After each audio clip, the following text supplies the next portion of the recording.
Lesson টুর নাম হচ্ছে folk music এবং এখানে ওয়ার্ম আপ অ্যাক্টিভিটিতে বলছে ওয়ার্ম আপ অ্যাক্টিভিটি মানে কি বলছিলাম, কোনো একটা বড় কাজ বা কোনো খেলাধুলো করার আগে প্লেয়াররা যে ছোটোখাটো যে ব্যায়াম করে বা সকালবেলা ঘুম থেকে উঠে যে আমরা হাত পা একটু ছোড়াছুড়ি করি, ওইটাকে আমরা ওয়ার্ম আপ অ্যাক্টিভিটি বলি।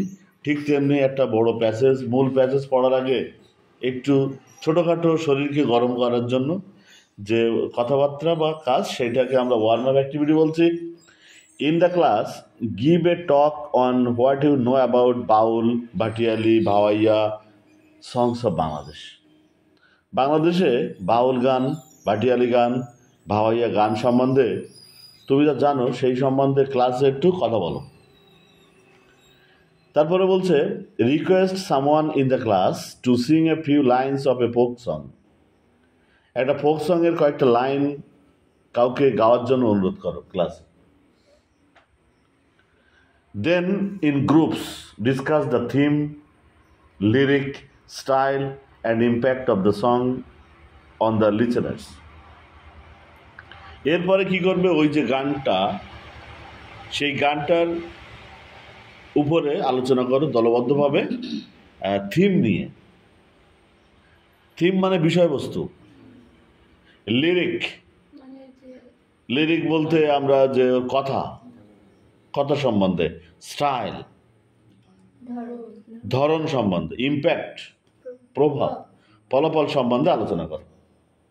এখন দেখো এই যে ফোক মিউজিকের বিষয়টা আমরা জানবো যে এখানে কোনো গ্রামার মেনটেন করা হয় না এবং সাধারণত গ্রামের অশিক্ষিত বা অল্প শিক্ষিত মানুষদের দ্বারা সৃষ্ট যে গান, সেটাকে আমরা বলছি লোকসঙ্গীত, ইংরেজিতে ফোক মিউজিক। যেমন তোমরা দেখেন গো আসিয়া কমলায় নৃত্য করেন থমকিয়া থমকিয়া, একটা গান আছে না? তোমরা দেখো গো আসিয়া হওয়ার কথা, তোমরা থাকলে তো দেখো হবে, কিন্তু এই গানটার কথা হচ্ছে এমনই, তোমরা দেখেন গো আসিয়া কমলায় নৃত্য করেন থমকিয়া থমকিয়া। তাই নিশ্চয় কোনো শিক্ষিত লোকের কাজ না, গ্রামের একেবারে অশিক্ষিত বা অল্প শিক্ষিত মানুষদের সৃষ্ট যে গান, সেটাকে আমরা বলছি এই লোকসঙ্গীত। Here is an excerpt from an article on Bengali folk music. এই বাংলা ফোক মিউজিকের উপরে একটা আর্টিকেল লেখা হয়েছিল, তার থেকে কিছু একটা অংশ এখানে নেওয়া হয়েছে, written by the late Mridul Kanti Chakraborty. এটা লেখা হয়েছিল কার দ্বারা? মৃত মৃদুল কান্তি চক্রবর্তীর লেখা, পাবলিশড ইন বাংলাপিডিয়া। এটা প্রকাশিত হয়েছিল বাংলাপিডিয়াতে। তারপর আবার বলছে published by the Asiatic Society of Bangladesh. বাংলাদেশের যে এশিয়াটিক সোসাইটি আছে তাদের দ্বারা প্রকাশিত। বাংলাপিডিয়া, এই যে উইকিপিডিয়া, এই পিডিয়া কথাগুলো আমরা ব্যবহার করি ইন্টারনেটে। ইন্টারনেটে কারোর সম্বন্ধে কোনো কিছু যদি আমি জানতে চাই, তো তার সম্বন্ধে যে আর্টিকেলটা লেখা হয় সেটাকে আমরা উইকিপিডিয়া বা বাংলাপিডিয়া এরকম বিভিন্ন নামে পাই। ঠিক আছে? তো এই বাংলাপিডিয়াতে প্রকাশিত হয়েছিল মৃদুল কান্তি চক্রবর্তীর লেখা। তিনি লিখেছিলেন ফোক মিউজিক সম্বন্ধে অনেক একটা বড় আর্টিকেল, তার থেকে কিছু একটা অংশ এখানে নেওয়া হয়েছে। এক্সার্ট মানে অল্প, উদ্ধৃতি, আলোচ্য অংশ যেটা আমরা বলি। The excerpt has been slightly edited. ওই উদ্ধৃত অংশটা সামান্য পরিমাণে এডিট করা হয়েছে, সম্পাদনা করা হয়েছে ফর দিস টেক্সট বুক, এই টেক্সট বুকের জন্য। রিড দ্য এক্সার্ট, এক্সার্টটি পড়ো, and answer the questions that follow. এবং এই প্যাসেজটার পরে যে প্রশ্নগুলো আছে, যে প্রশ্নগুলো এই প্যাসেজটাকে অনুসরণ করছে, ফলো করছে, সেই প্রশ্নগুলোর উত্তর দাও। এটুকু তোমরা তো মডেল গাইডে পাবা না, টেক্সট বুক থেকে বললাম। এবার আমরা মূল প্যাসেজে যাচ্ছি। বলছে folk music consist of songs and music of a community. Folk মিউজিকটা গঠিত হয় একটা সম্প্রদায়ের গান এবং বাজনা দিয়ে। That are not influenced by any sophisticated musical rules or any standard musical styles. যেটা মানে যেগুলো কোনোভাবেই প্রভাবিত নয় সফিস্টিকেটেড মিউজিক্যাল রুলস বলতে উচ্চ ভাবাপন্ন অত্যাধুনিক বাছাইকৃত যে মিউজিক্যাল রুলের দ্বারা নয়, অথবা কোনো স্ট্যান্ডার্ড মিউজিক্যাল স্টাইলের দ্বারাও কিন্তু প্রভাবিত নয়। এই বাক্যটাকে যদি আমরা বিশ্লেষণ করি, ফোক মিউজিক হচ্ছে সাবজেক্ট, কনসিস্ট অফ হচ্ছে finite verb, songs and music of a community হচ্ছে অবজেক্ট, দ্যাট হচ্ছে রিলেটিভ প্রোনাউন বা সাবঅর্ডিনেটিং কনজাংশন এবং সাবঅর্ডিনেট ক্লজের সাবজেক্ট, আর not influenced passive finite verb by any sophisticated musical rules or by any standard musical styles। এটা prepositional phrase, কিভাবে অর্থে adverbial phrase. Bangladesh as a heritage of rich folk music, বাংলাদেশের আছে একটা heritage, কিসের? অফ রিচ ফোক মিউজিক, সমৃদ্ধ লোকসঙ্গীতের। Heritage শব্দটি এসেছে হেয়ার থেকে, HEIR, হেয়ার মানে HEIR, হেয়ার মানে উত্তরাধিকারী, উত্তরাধিকারী। হেরিডিটি মানে উত্তরাধিকার। হেরিটেজ হচ্ছে উত্তরাধিকার সূত্রে পাওয়া কোনো সম্পদ বা সম্পত্তি। যেমন এই বাড়িটা ছিল আমার বাবার, তার বাবার, তার বাবার, তো মালিকানা কিন্তু পরপর চেঞ্জ হচ্ছে। আমি হচ্ছি উত্তরাধিকার সূত্রে পেয়েছি এই বাড়িটা, তাই এই বাড়িটা হচ্ছে আমার হেরিটেজ। যেমন তুমি যে স্কুলে পড়তে, প্রাইমারি স্কুল, হাই স্কুল পড়িত না, ওই স্কুলে তোমার বাবাও পড়তে হয়তো, তোমার বাবা বলে যে আমার স্কুল, তুমি বলো তোমার স্কুল, তোমার ছেলেও পড়বে ওখানে, সেও বলবে আমার স্কুল। এইটা হচ্ছে হেরিটেজ। ওটা কিন্তু বাবার থেকে পাওয়া সম্পদ না হলেও দেশের সম্পদ, এবং তুমি ওই স্কুলে পড়তে, ওটা তোমার মালিকানা হয়ে গেছে, তাই না নাকি? এখন যদি বলো জয়ন্ত স্যার, সে তুমি বলবো যে আমার স্যার। তুমি বুড়ো হয়ে গেছো, তারপরেও বলবো যে আমার স্যার, তখন তো তুমি আমার ছাত্র না, কিন্তু তবুও বলবা। এই যে উত্তরাধিকার সূত্রে পাওয়া সম্পদ, তাই বলছে যে Bangladesh has a heritage of rich folk music, বাংলাদেশের আছে এই সমৃদ্ধ ফোক মিউজিকের একটা বড় হেরিটেজ আছে। হেরিটেজকে আমরা ঐতিহ্য বলি, নিদর্শন বলি। Which includes both religious and secular songs, যেটা অন্তর্ভুক্ত করে ধর্মীয় এবং ধর্মনিরপেক্ষ উভয় প্রকারের গানকে। এই বাক্যে বাংলাদেশ সাবজেক্ট, হ্যাজ হচ্ছে ফাইনাইট ভার্ব তথা ট্রানজিটিভ ভার্ব, এর অবজেক্ট আছে a heritage of rich folk music, এর অবজেক্ট। হুইচ হচ্ছে রিলেটিভ প্রোনাউন বা সাবঅর্ডিনেটিং কনজাংশন, এবং ওই রিলেটিভ ক্লজের বা সাবঅর্ডিনেট ক্লজের হুইচ আবার সাবজেক্ট। ইনক্লুডস হচ্ছে ফাইনাইট ভার্ব, আর both religious and secular songs হচ্ছে object. Folk music may be described as the music of the ancient times, folk মিউজিককে বর্ণনা করা যেতে পারে প্রাচীন সময়ের মিউজিক হিসাবে। এখানে folk music subject, May be described finite verb passive, as the music of the ancient Times, এটা প্রিপোজিশনাল ফ্রেজ, কিভাবে অর্থে অ্যাডভার্বিয়াল ফ্রেজ। দ্যাট আবারও সাবঅর্ডিনেটিং কনজাংশন বা relative pronoun. That স্প্রাং finite verb, যেটা উৎপত্তি হয়েছিল। স্প্রিং মানে জন্ম নেওয়া, স্প্রিং এর পাস্ট ফর্ম হচ্ছে স্প্র্যাং।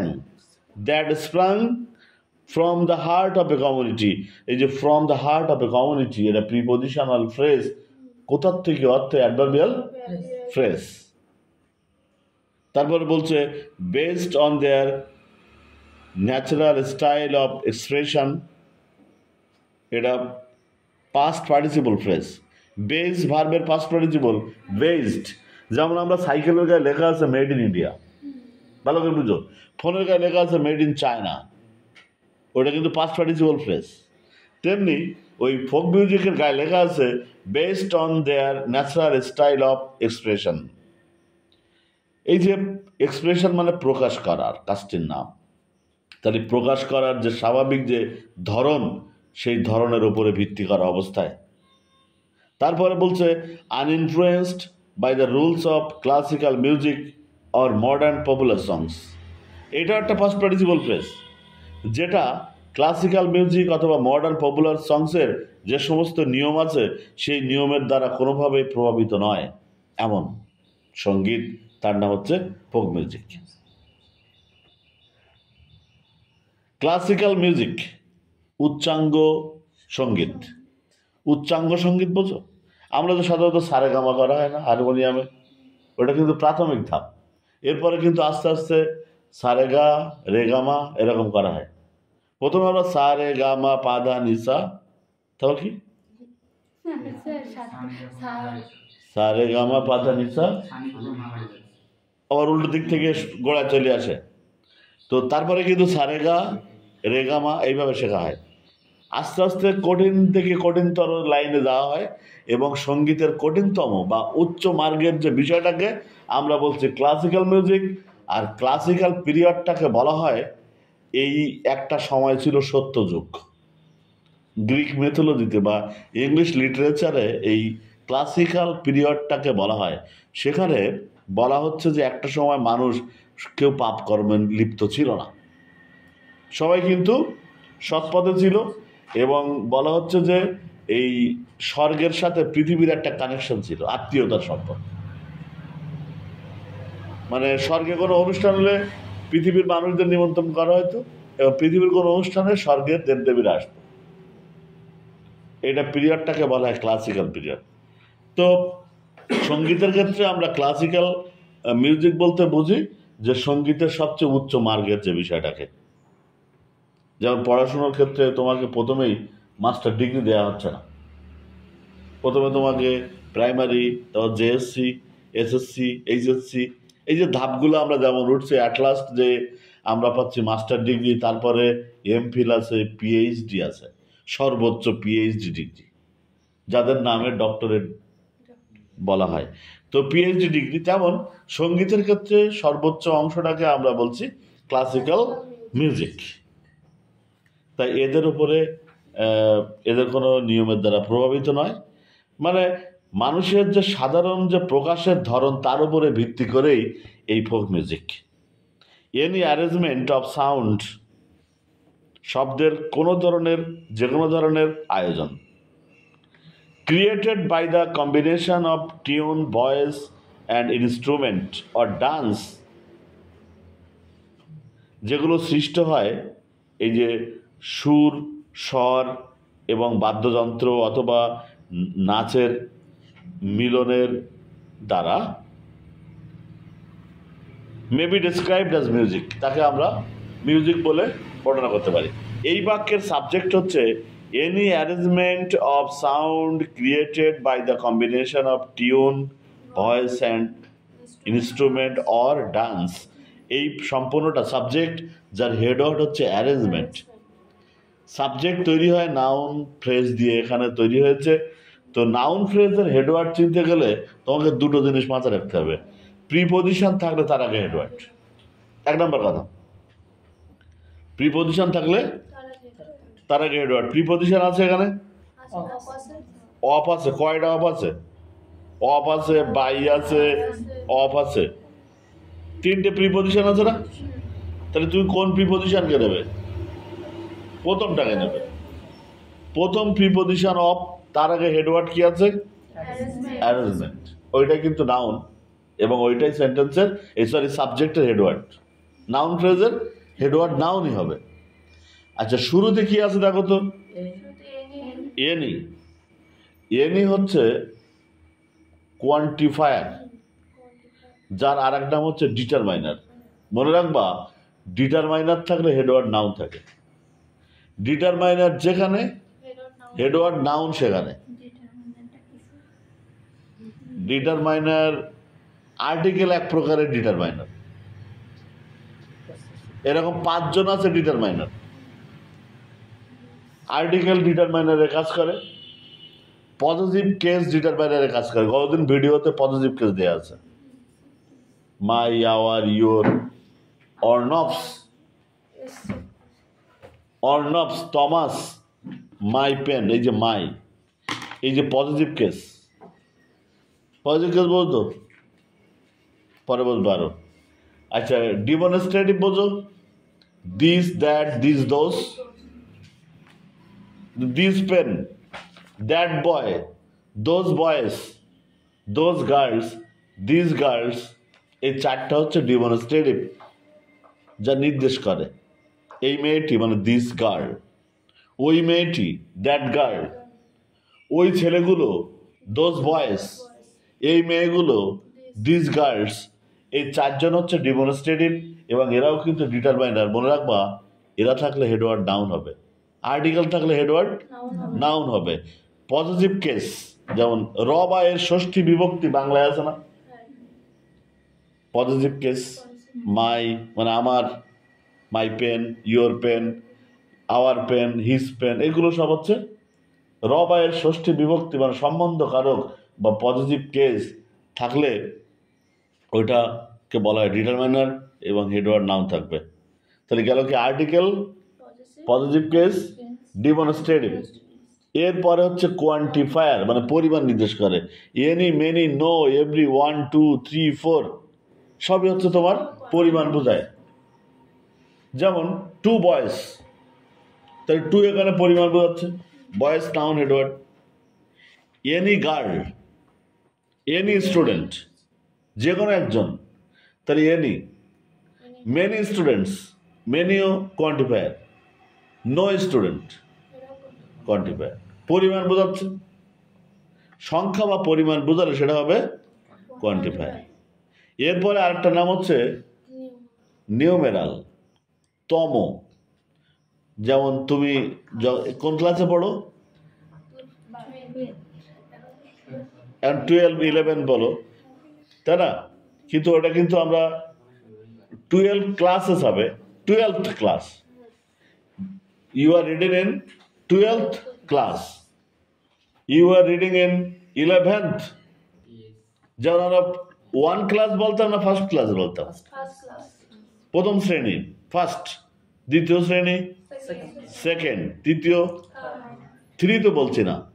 এই যে first, second, third, fourth, fifth, sixth, seventh, eight, এই যে কততম, যেমন ফার্স্ট, সেকেন্ড দ্বিতীয়, কিন্তু টু বললে কিন্তু দুজনকে বোঝাবে, টু বয়েস আর second boy, third boy, fourth boy, fifth student, sixth, seventh, TH যোগ হবে, eight, ninth, 10th, 11th, 12th, 13th। এই যে প্রত্যেকটা সংখ্যার সাথে আমরা টিএইচ যখন ব্যবহার করব তখন ওইটা তম বুঝাবে এবং ওইটা কিন্তু তোমার নিউমেরাল হিসেবে ব্যবহার করা হচ্ছে। এই পাঁচজন হচ্ছে determiner, article, positive case, demonstrative, quantifier আর নিউমেরাল। এই পাঁচজন হচ্ছে ডিটারমাইনার। এরা থাকলে হেডওয়ার্ড নাউন হতেই হবে। তাই এনি হচ্ছে কোয়ান্টিফায়ার এবং ডিটারমাইনার, তাই অ্যারেঞ্জমেন্ট হেডওয়ার্ড নাউন। আর ওদিকে অফ প্রিপোজিশন আগে আছে, তার আগে হেডওয়ার্ড হবে, প্রিপোজিশনের আগে হেডওয়ার্ড হবে, তাহলে অ্যারেঞ্জমেন্ট। তাহলে দেখো বলছে প্রথমে আমি টিউন মানে কি, সুর, ভয়েস মানে স্বর, সুর স্বর, অ্যান্ড ইনস্ট্রুমেন্ট মানে বাদ্যযন্ত্র, আর ডান্স মানে নাচ। এই তিনটে জিনিসের কম্বিনেশন। আমরা বলি সখীপুর দুটো কলেজ, একটা হচ্ছে মহিলা কলেজ, একটা কি বয়েজ কলেজ। ওখানে মেয়েরা পড়ে না, তাহলে ওটা বয়েজ কলেজ হলে কীভাবে? ওটা হচ্ছে কম্বাইন্ড কলেজ, কম্বাইন্ড। এই যে কম্বিনেশন, কম্বাইন্ড ভাব থেকে, কম্বাইন্ড মানে একত্রিত করা, ঠিক আছে? ওটাকে বলা হয় কো এডুকেশন। ওই যে কম্বাইন্ডকে সংক্ষেপে সিও, কো এডুকেশন বলা হয়, ঠিক আছে? কেবিএ কলেজ, তাই ওইটা কম্বাইন্ড কলেজ। ঠিক তেমনি এই যে সুর, স্বর এবং বাদ্যযন্ত্র অথবা নাচের যে মিলনে, মিশ্রণে, একত্রিতকরণে তৈরি হয় যে আয়োজনটা, সেটাকে আমরা বলছি কি? মিউজিক। তাহলে ফাইনাইট ভার্ব কি ছিল ওখানে? মে বি ডেসক্রাইবড, এটা প্যাসিভ ফাইনাইট ভার্ব। সাবজেক্ট এবং ফাইনাইট ভার্ব কিন্তু অ্যাক্টিভ হতে পারে, প্যাসিভ হতে পারে। অ্যাক্টিভ প্যাসিভ বোঝো তো? সাবজেক্ট যখন ভার্বের কাজটি নিজে করে তখন কিন্তু subject active, finite verb active. এবং ছোটবেলা থেকে আমরা যে টেন্সের গঠন জানি 12টা, ও কিন্তু অ্যাক্টিভ ভয়েসের গঠন। ওর সাবজেক্ট অ্যাক্টিভ এবং ওর ফাইনাইট ভার্বও অ্যাক্টিভ। যেমন we eat rice, we subject active, eat কিন্তু অ্যাক্টিভ ফাইনাইট ভার্ব। কিন্তু আমি যদি বলি রাইস ইটস মি, ভাত আমাকে খায়, হবে? তাহলে আমরা আমরা উই ইট রাইস বা আই ইট রাইস বলবো। এটা বলার সময় কিন্তু তুমি একটা বক্তব্য রাখতে গেছো, সেখানে তুমি বলতে গেছো যে উই ইট রাইস। এই কথাটা বলতে যেয়ে উই না বলে তুমি ওখানে মুখ ফসকে রাইস কথাটা বলে ফেলেছ। ওখানে তো কাটাকাটির সুযোগ নেই, বক্তব্য চলছে তো। রাইস বলে তুমি তো বুঝতে পেরেছো তোমার ভুলেই গেছো, কিন্তু সেন্টেন্স তোমাকে সম্পন্ন করতে হবে। তার উপায় কি? তাহলে ওর সাথে বলতে পারি is eaten by me, is eaten by us, এরকম। বোঝা গেছে তো? এরকম আমরা যখন রাইসকে সাবজেক্ট হিসেবে বলছি, নামে মাত্র সাবজেক্ট, খাওয়া কাজটি ওর দ্বারা সম্ভব নয়। English is a spoken, English subject বটে, কিন্তু বলা কাজটি ওর দ্বারা হয় না, তাই ইজ এ স্পোকেন। তাহলে যখন আমরা বলছি যে we speak English, we subject, speak কিন্তু প্রেজেন্ট ইনডিফিনাইট টেন্সের গঠনে মিলছে, তাহলে ওটা অ্যাক্টিভ ভয়েস। যখন আমরা সাধারণ টেন্সের গঠনের সাথে মিলে যাবে দেখবো, তখন অবশ্যই ওটা অ্যাক্টিভ ভয়েস, ওর সাবজেক্ট অ্যাক্টিভ, ফাইনাইট ভার্বও অ্যাক্টিভ। যেমন এখানে মে বি ডেসক্রাইবড আছে না? এই যে মে বি ডেসক্রাইবড, মে কিন্তু মোডাল অক্সিলারি ভার্ব, মে বির পরে ডেসক্রাইবিং হওয়ার কথা, না হয়ে মে বি ডেসক্রাইবড আছে, তাহলে ওটা প্যাসিভ আছে। ওই আয়োজনটাকে বর্ণনা করা যেতে পারে অ্যাজ মিউজিক, মিউজিক হিসাবে। এই অ্যাজ শব্দটি কিন্তু প্রিপোজিশন। এখানে অ্যাজের দুটো বাংলা, একটা হচ্ছে হিসেবে, আর একটা কারণ বা যেহেতু, রাইট? তো বুঝবো কিভাবে কোনটা কোন অ্যাজ মানে কারণ আর কোন অ্যাজ মানে হিসেবে? যখন অ্যাজের পরে কোনো নাউন থাকবে বা কোনো অবজেক্ট থাকবে, যেমন এখানে অ্যাজের পরে শুধু মিউজিক আছে, মিউজিক একটা নাউন না? তাহলে অ্যাজ মিউজিক, এই অ্যাজটা প্রিপোজিশন। প্রিপোজিশনের পরে নাউন, প্রোনাউন, নাউন ফ্রেজ বা নাউন ক্লজ থাকে, তাই অ্যাজের পরে, অ্যাজ প্রিপোজিশনের পরে মিউজিক নাউন আছে। আর অ্যাজ যখন কারণ বুঝাবে তখন ওর পরে ক্লজ থাকবে। ক্লজ মানে একটা সাবজেক্ট, একটা ফাইনাইট ভার্ব থাকবে, একটা সাবজেক্ট, একটা ফাইনাইট ভার্ব। তো এখানে তো অ্যাজের পরে আমরা শুধু মিউজিক পেয়েছি, নাউন। সুতরাং অ্যাজটা হচ্ছে প্রিপোজিশন এবং অ্যাজের বাংলা হচ্ছে হিসাবে। তাহলে অ্যাজ মিউজিক একটা প্রিপোজিশনাল ফ্রেজ, যেখানে প্রিপোজিশন সেখানেই প্রিপোজিশনাল ফ্রেজ। এবং এই প্রিপোজিশনাল ফ্রেজ বেশিরভাগ কাজ করে অ্যাডভার্বের, আর অ্যাডজেক্টিভের কাজ কখন করে? যখন নাউনের পোস্ট মডিফায়ার হয়, জানো তো? খাতায় লেখো একটু।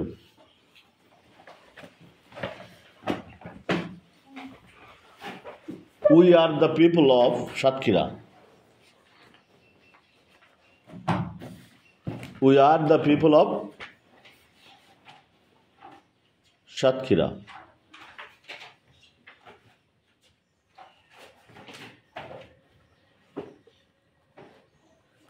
এখানে কোনো প্রিপোজিশন আছে? তাহলে যেখানে প্রিপোজিশন সেখানেই প্রিপোজিশনাল ফ্রেজ। প্রিপোজিশনাল ফ্রেজ কোনটা? আন্ডারলাইন করো, অফ সাতক্ষীরা। এখন এই বলা হচ্ছে এই প্রিপোজিশনাল ফ্রেজটি হয় অ্যাডজেক্টিভ হবে, নাহলে অ্যাডভার্ব হবে। এখন দেখো এই প্রিপোজিশনাল ফ্রেজের আগে কি আছে? পিপল না? ওই পিপল নাউন সম্পর্কে তথ্য দিচ্ছে, দেখো তো। যদি বলতাম we are the people of Sylhet, তাহলে আমরা বলতাম আমরা সিলেটের জনগণ। আর যখন বলছি we are the people of Satkhira, তাহলে আমার সাতক্ষীরার জনগণ। তাহলে অফ সাতক্ষীরা কথাটি পিপল নাউনকে মডিফাই করছে না? তাহলে পিপল নাউনের মডিফায়ারকে আমরা অ্যাডজেক্টিভ বলি না? তাহলে এটা হচ্ছে অফ সাতক্ষীরার নিচে লেখো অ্যাডজেক্টিভ ফ্রেজ। কারণ ওর আগের নাউন, এই যে পিপল নাউনকে সে মডিফাই করেছে, এটা বলা হয় নাউনের পোস্ট মডিফায়ার। আরেকটা বাক্য লেখো, উই লিভ ইন সাতক্ষীরা।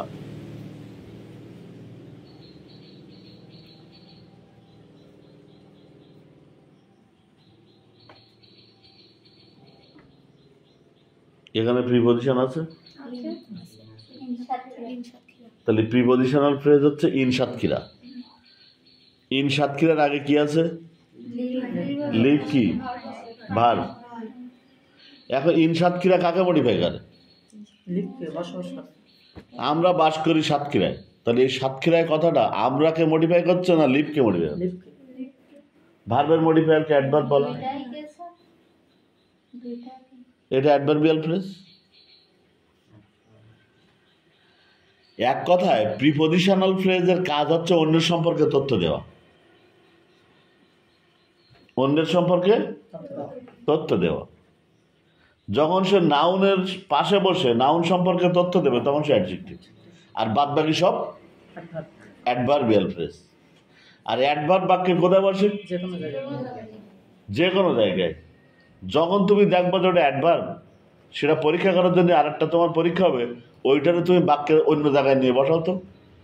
যেমন we live in Satkhira, in Satkhira we live বলা যাবে? যাবে। কিন্তু we are the people of Satkhira, ওই অফ সাতক্ষীরা তুমি না লিখতে পারবে না। Of Satkhira we are the people হবে না, কারণ অফ সাতক্ষীরা কিন্তু পিপল নাউনের সাথেই জুড়ে আছে, ওরে বদলানো যাবে না। দ্য পিপল অফ সাতক্ষীরা একসাথে নড়বে, কিন্তু অফ সাতক্ষীরা একা একা নড়বে না।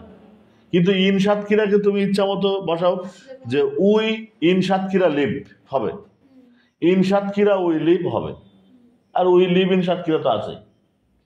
অ্যাডভার্ব হলে তাকে ইচ্ছা মতো নাড়ানো যাবে। তাহলে এখানে অ্যাজ মিউজিক এই কথাটা অ্যাডভার্বের কাজ করে। অ্যাজ মিউজিক কিসের কাজ করে? দেখো ওইটাকে তুমি বাক্যের শুরুতে নিয়ে বসাও তো। As music any arrangement of sound created by the combination of tune, voice and instrument or dance may be described. এবং অ্যাজ মিউজিকের আগে দেখো বলা আছে ডেসক্রাইবড ভার্ব, তাই না? তাহলে ওইটাতে আমরা চোখ বন্ধ করে অ্যাডভার্বই বলবো। অ্যাজ মিউজিকের আগে যদি কোনো নাউন থাকতো এবং সেই নাউনকে যদি মডিফাই করতো, তাহলে আমরা ওটাকে বলতাম অ্যাডজেক্টিভ। এরপরে বলছে folk music is the combination of, এর আগে কিন্তু আমরা যে সেন্টেন্সটা পড়লাম ওটা মিউজিকের সংজ্ঞা দেয়া, এবার পড়ছি ফোক মিউজিকের সংজ্ঞা। Folk music is the combination of song, tune and dance. Folk music subject, is হচ্ছে লিঙ্কিং ভার্ব বা finite verb, the combination of song, tune and dance হচ্ছে কমপ্লিমেন্ট। লিঙ্কিং ভার্বের পরে থাকে কমপ্লিমেন্ট। তাহলে ফোক মিউজিক সমান সমান এই যে গান, সুর এবং নাচের একটা মিলন। তারপরে বলছে that originate from the traditional culture of ordinary people, ব্র্যাকেটে দ্য ফোক। দ্যাট হচ্ছে সাবঅর্ডিনেটিং কনজাংশন, যা দিয়ে শুরু হয় সাবঅর্ডিনেট ক্লজ, এবং দ্যাট কিন্তু আবার রিলেটিভ প্রোনাউন, এবং দ্যাট আবার সাবজেক্ট ওই ক্লজের। দ্যাট সাবজেক্ট, অরিজিনেট হচ্ছে ফাইনাইট ভার্ব, অরিজিনেট মানে উৎপত্তি হওয়া। আমরা যে অরিজিনাল কথা বলি না, যে অরিজিনাল, এই অরিজিনাল শব্দটি অ্যাডজেক্টিভ, যার নাউন হচ্ছে অরিজিন। Origin, ORIGIN। তার থেকে ভার্ব হচ্ছে অরিজিনেট, অ্যাডজেক্টিভ অরিজিনাল, অ্যাডভার্ব হচ্ছে অরিজিনালি, অরিজিন থেকে। হ্যাঁ, তাই বলছে দ্যাট অরিজিনেট। এই দ্যাট মানে এই যে সং, টিউন অ্যান্ড ডান্স, এদের প্রোনাউন হচ্ছে দ্যাট, তাই কিন্তু অরিজিনেটের সাথে এস নেই। তাহলে দ্যাট অরিজিনেট বলতে ওই যে song, tune and dance originate, ওই যে গান, সুর এবং নাচ, এইগুলো উৎপত্তি হয় অরিজিনেট ফাইনাইট বার কোথার থেকে? From the traditional culture of ordinary people. Prepositional phrase, from preposition, তাহলে প্রিপোজিশনাল ফ্রেজ, তাহলে ফ্রম এর আগে অরিজিনেট ভার্ব আছে, তাহলে ওই প্রিপোজিশনাল ফ্রেজটাকে আমরা অ্যাডজেক্টিভ বলবো না অ্যাডভার্ব বলবো? অ্যাডভার্বিয়াল বলবো। কোথার থেকে? এই যে সাধারণ মানুষের যে ঐতিহ্যবাহী যে সংস্কৃতি, সেখান থেকে। এখন ট্র্যাডিশনাল কালচার, কালচার মানে কি? সংস্কৃতি মানে কি? সংস্কৃতি মানে হচ্ছে আমরা যেভাবে খাই, যেভাবে গাই, যেভাবে চলি, যেভাবে বলি, যা কিছু আমরা করি, এটা কিন্তু আমাদের সমাজের মানুষরা আমরা একভাবে করি, তাই না? পৃথিবীর অন্য অংশের মানুষরা আরেকভাবে করে। এটা হচ্ছে আমাদের সংস্কৃতি। একটা কিন্তু সংস্কৃত ভাষা আছে, আর সংস্কৃতি কিন্তু আলাদা। ইসলামের ইতিহাস ও সংস্কৃতি একটা সাবজেক্ট আছে ইন্টারমিডিয়েট লেভেলে, Islamic history and culture. Culture মানে আমরা যে ভাত খাই না, তো ভাত খাওয়ার সময় তুমি ছোটবেলা যখন ভাত খাইতে, তখন কি করতে? ভাত এরকম নিয়ে কিন্তু এরকম চাপ দিতে, এখান থেকে ফাঁকতে ফাঁকতে ভাত বেড়ে যেত না? তারপরে ভাতটা নিয়ে তুমি কি করতে? ভাত, মাখা ভাত কি করতে? এরকম থাবড়ায় ধরতে, চোখ মুখ এইসব জায়গায় দাড়ি মাড়ি মুখে টুকি ভাত লেগে যেত প্রথম যখন আমরা ভাত খেতে শিখি। এখন কিন্তু আমরা ভাত খাই কিভাবে? যে এই তালুতেও আমরা কিন্তু ভাত মাখাই না, মানে স্টাইল এইভাবে খাচ্ছি।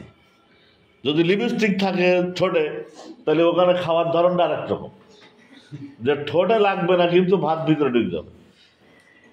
তো এটা কিন্তু আমাদের, এটা সংস্কৃতি। অনেক জায়গায় এখন মনে করো যে তোমার কোনো জায়গায় চামচ দিয়ে খাওয়া হয়। এখন এক জায়গায় মনে করো সবাই, তুমি বসেছ টেবিলে, সবাই চামচ, কাটা চামচ আর চামচ দিয়ে খাচ্ছে, তুমি বলছো না আমি হাত দিয়ে খাবো।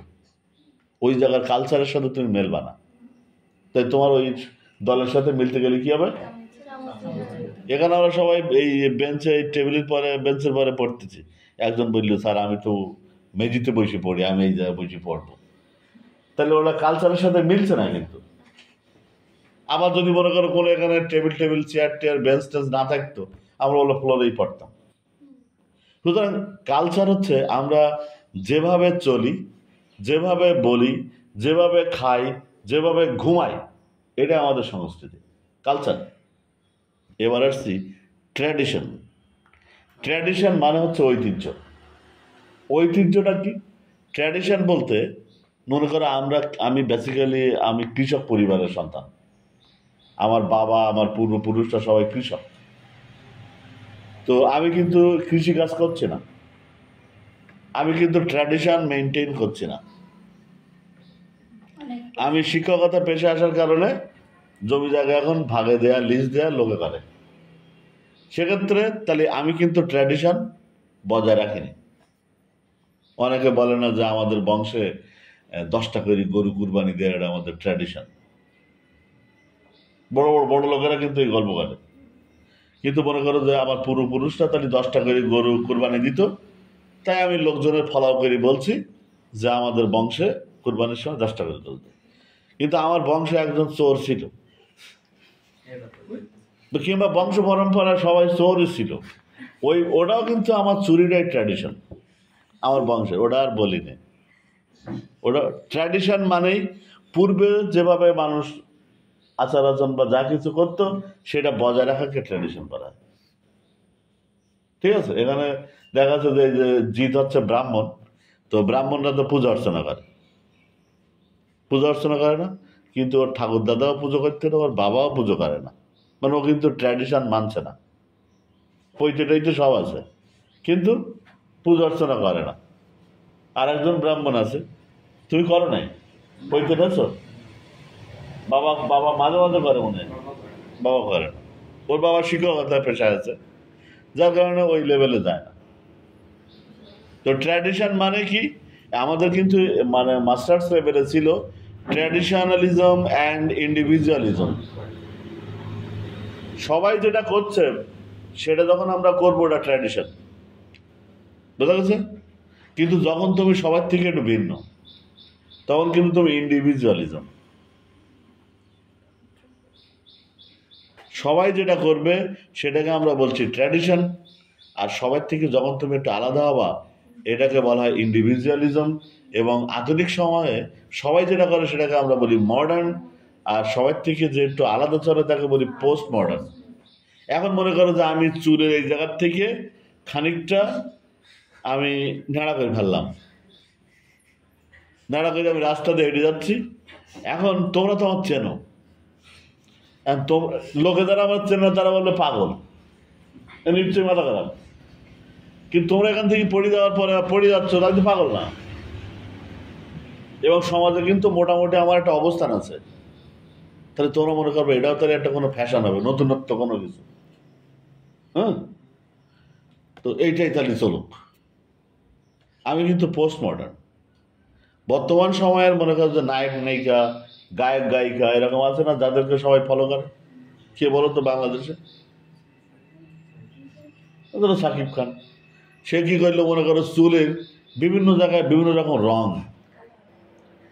সাদা চুল হলে তো কালো করার জন্য কালি মাখি, এরপরে আসলো মেহেন্দি কালার, তারপরে লাল রং, এরপরে সবুজ হলুদ বিভিন্ন কালারের চুল। দেখছ? মানে চুল পাকেনি কিন্তু, যেই কিন্তু তোমার এই পার্লারে যেই বা সেলুনে যেই আমরা চুল রং করি। তো ওইটা করার মানে কি, ওটা কিন্তু আমরা নতুনত্ব আনি, ওরা কিন্তু পোস্ট মডার্ন। দেখবা আধুনিক সময়ে যাদের চুল এরকম বিভিন্ন কালারের তারা আমাদের থেকে খুব উন্নত জীবনযাপন করে।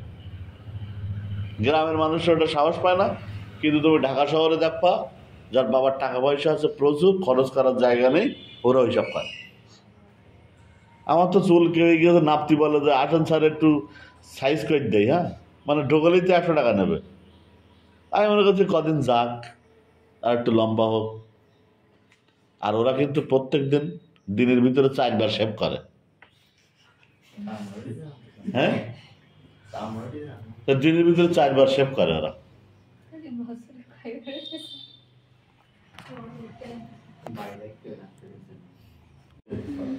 আমরা বলছিলাম ট্র্যাডিশন, তাই বলছে from the traditional culture of ordinary people. Ordinary people মানে অর্ডিনারি কথাটা কি, আমরা যে পোশাকটা বাড়ি, এই যে আমি লুঙ্গি পরতেছি না, এই যে গেঞ্জিটা, এটা কিন্তু অর্ডিনারি ড্রেস। আবার কিছু কিছু ড্রেস আমি তুলে রাখি যে বিভিন্ন ফাংশন বা অনুষ্ঠানে যাওয়ার জন্য, সে তো অর্ডিনারি না। তো ড্রেস যেমন অর্ডিনারি, তেমনি অর্ডিনারি পিপল বলতে এই সাধারণ জনগোষ্ঠীকে আমরা বলছি, গ্রামের আমরা যারা সাধারণ মানুষ, এই সাধারণ মানুষের যে ট্র্যাডিশনাল কালচার, সেই কালচার থেকেই উৎপত্তি হওয়া যে গান, সুর, নাচ, এই সব কিছুর মিলনকেই আমরা বলছি ফোক মিউজিক। তাহলে দ্য ফোক মানে কিন্তু অর্ডিনারি পিপল আমরা বুঝে গেছি। ফর এক্সাম্পল দেখো, ফর কিন্তু প্রিপোজিশন, তাহলে ফর এক্সাম্পল কি? Good, prepositional phrase. উদাহরণস্বরূপ বাক্যের শুরুতে যদি প্রিপোজিশনাল ফ্রেজ পাও তাহলে চোখ বন্ধ করে ওটাকে বলবা অ্যাডভার্বিয়াল ফ্রেজ। উদাহরণস্বরূপ বাউল সংস সাবজেক্ট আর হচ্ছে লিঙ্কিং ভার্ব বা ফাইনাইট ভার্ব। বাউল সংস সমান সমান বি ভার্ব যদি প্রিন্সিপাল ভার্ব হয় তাহলে সে ফাইনাইট ভার্ব অবশ্যই লিঙ্কিং ভার্ব, সমান সমান অর্থ প্রকাশ করে। এর পরে যা আছে তাকে বলা হয় কমপ্লিমেন্ট। তাহলে বাউল সংস সমান সমান a combination of tune, music and dance. তাহলে বাউল সঙ্গীত সমান সমান হচ্ছে এই যে টিউন, মিউজিক এবং ডান্সের একটা কম্বিনেশন, কম্বিনেশন হেডওয়ার্ড, মিশ্রণ। দ্যাট আর অ্যাসোসিয়েটেড, যেগুলো সম্পর্কযুক্ত, উইথ দ্য বাউল ট্র্যাডিশন, বাউল ঐতিহ্যের সাথে সম্পৃক্ত। কোথায়? ইন বেঙ্গল, বাংলাতে, এই বাংলায়। তাহলে এই বাংলায় মানে বাংলাদেশে, হ্যাঁ, বাউল সঙ্গীতের বা বাউল ট্র্যাডিশনের সাথে সম্পর্কিত, হ্যাঁ, যে সমস্ত সুর, বাদ্যযন্ত্র এবং নাচ, তার মিলনকে বলা হচ্ছে বাউল সঙ্গীত। Folk music has the following characteristics. Folk মিউজিকের আছে নিম্নলিখিত বৈশিষ্ট্য সমূহ। ক্যারেক্টার মানে চরিত্র, আর ক্যারেক্টারিস্টিক মানে বৈশিষ্ট্য। যেমন মনে করো একটা মানুষের কিন্তু চরিত্র হয়, ক্যারেক্টার হয়, কিন্তু এই কলমের কিন্তু ক্যারেক্টার হয় না। কলমের হয় ক্যারেক্টারিস্টিক্স। আগুনের ক্যারেক্টারিস্টিক্স, আগুনের বৈশিষ্ট্য আছে না, যেটাকে আমরা আগুনের ধর্ম বলি। বিজ্ঞান বইতে রইতে ছিল মনে হয়, আগুনের ধর্ম কি বা আগুনের বৈশিষ্ট্য কি এটা বলা হয়। ধর্ম পড়নি না, সমাজ বইতে রইতে থাকবে। তাহলে শিক্ষার বৈশিষ্ট্য কি? একজন শিক্ষকের চরিত্র কি? ব্যক্তির ক্ষেত্রে আমরা ক্যারেক্টার বলবো, আর ব্যক্তিবাদে ক্যারেক্টারকে ক্যারেক্টারিস্টিক বলবো। মনে হয় বুঝে গেছো? তাহলে folk music has the following characteristics. Folk মিউজিকের আছে নিম্নলিখিত বৈশিষ্ট্য সমূহ। এই বাক্যের ফাইনাইট ভার্ব কোনটা? কোনটেন্স? Present indefinite tense. Yes, present indefinite tense. Perfect tense বলি না কেন? প্রেজেন্ট পারফেক্ট টেন্স সাহায্যকারী ক্রিয়া হ্যাজ, এরপর একটা মূল ভার্বের পাস্ট পার্টিসিপল থাকে, আছে নাকি? তো হ্যাজ যখন মূল ভার্ব, হ্যাভ, হ্যাজ, হ্যাড এরা যখন মূল ভার্ব, তখন সেটা ট্রানজিটিভ ভার্ব বা ফাইনাইট ভার্ব, এর অবজেক্ট আছে। আর বি ভার্ব যখন মূল ভার্ব, তখন ওটা লিঙ্কিং ভার্ব, ওর পরে কমপ্লিমেন্ট আছে। তো ফোক মিউজিকের কি আছে? নিম্নলিখিত বৈশিষ্ট্য সমূহ। কত বৈশিষ্ট্য দেখুন এখানে দেখাচ্ছে, দেখো রোমান সংখ্যায় দিয়েছে 12টা বৈশিষ্ট্যের কথা। প্রথম বৈশিষ্ট্য বলছে it is composed by rural folk. এটা রচিত হয় গ্রামের জনগণের দ্বারা। On the basis of ancient rules, প্রাচীন নিয়মের উপরে ভিত্তি করে। ট্রান্সমিটেড ওরালি, যে নিয়মগুলো রূপান্তরিত হয় বা স্থানান্তরিত হয় মুখে মুখে। এই বাক্যে দেখো ইট ইজ কম্পোজড, কম্পোজ শব্দের অর্থ কি? রচনা করা, মানে সৃষ্টি করা। তো কম্পোজ থেকে কম্পোজিশনের জন্ম। কম্পোজিশন মানে হচ্ছে রচনা। গীতিকার গান রচনা করে, নাট্যকার নাটক রচনা করে, গল্পকার গল্প রচনা করে, কবি কাব্য রচনা করে। এই কম্পোজ, আগের দিন বলছিলাম বোধহয় কম্পোজিশনের কথা। আমাদের সমাজে একটা কম্পোজিশনকে নিয়ে বিরাট ভ্রান্ত ধারণা আছে। সেখানে বলছে যে কম্পোজিশন স্যার পয়েন্ট হবে না, পয়েন্ট হবে না, কম্পোজিশনে প্যারা হবে না কি হবে না, আমাকে জিজ্ঞেস করছে। এখন এই যে কম্পোজিশন মানে হচ্ছে রচনা, আর এই কম্পোজিশনকে আমরা বিভিন্ন ভাগে ভাগ করতে পারি। বিভিন্ন মানুষ, আমি তো মানুষ, এখন আমি একজন